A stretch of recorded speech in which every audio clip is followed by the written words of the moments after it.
SC వర్గీకరణ అమలు కోసం కాంగ్రెస్ ప్రభుత్వంపై మాదిగలు మరొక పోరాటానికి సిద్ధం కావాలని ఎంఆర్పీఎస్ తెలంగాణ రాష్ట్ర అధికార ప్రతినిధి ఉమ్మడి ఆదిలాబాద్ జిల్లా ఇన్ఛార్జి బుర్రి సతీష్ మాదిగ పిలుపునిచ్చారు. మందకృష్ణ మాదిగ ఆదేశాల మేరకు ఎంఆర్పీఎస్ సంస్థాగత నిర్మాణం కోసం స్థానిక న్యూ అంబేద్కర్ భవన్లో ఎంఆర్పీఎస్ ఎంఎస్పీ అనుబంధం సంఘాల నూతన నిర్మాణం జిల్లా సమీక్ష సమావేశాన్ని ఎంఆర్పీఎస్ జిల్లా అధ్యక్షులు అరెల్లి మల్లేష్ అధ్యక్షతన నిర్వహించారు.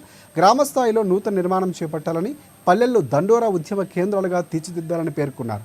ఎస్సీ వర్గీకరణకు వ్యతిరేకంగా మాట్లాడుతున్న గడ్డ వివేక వెంకటస్వామిని ఆయన ప్రాతినిధ్యం వహిస్తున్న చెన్నూరు గడ్డ మీద బొంద పెడతామని ఖబర్దారంటూ వారు హెచ్చరించారు. గౌరవనీయులు మాదిగ జాతి అధినేత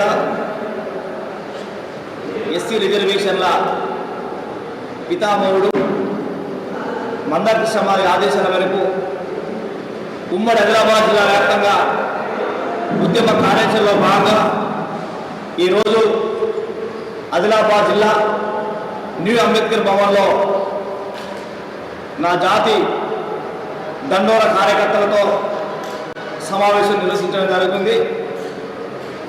ఏదైతే 30 ఏళ్ల దండోర ఆకాంక్షను సుప్రీంకోర్టు ఏబీసీ వర్గీకరణ చేయాలని చెప్పి వివిధ రాష్ట్రాలకు అధికారం కాంగ్రెస్ పార్టీ సంపూర్ణంగా సహకరిస్తుందని చెప్పి నిండు అసెంబ్లీలో చెప్పిన ముఖ్యమంత్రి రేవంత్ రెడ్డి గారు ఎస్సీ వర్గీకరణ అమలు చేయకుండా, ఏబీసీ వర్గీకరణ చట్టాన్ని జీవో తయారు చేయకుండా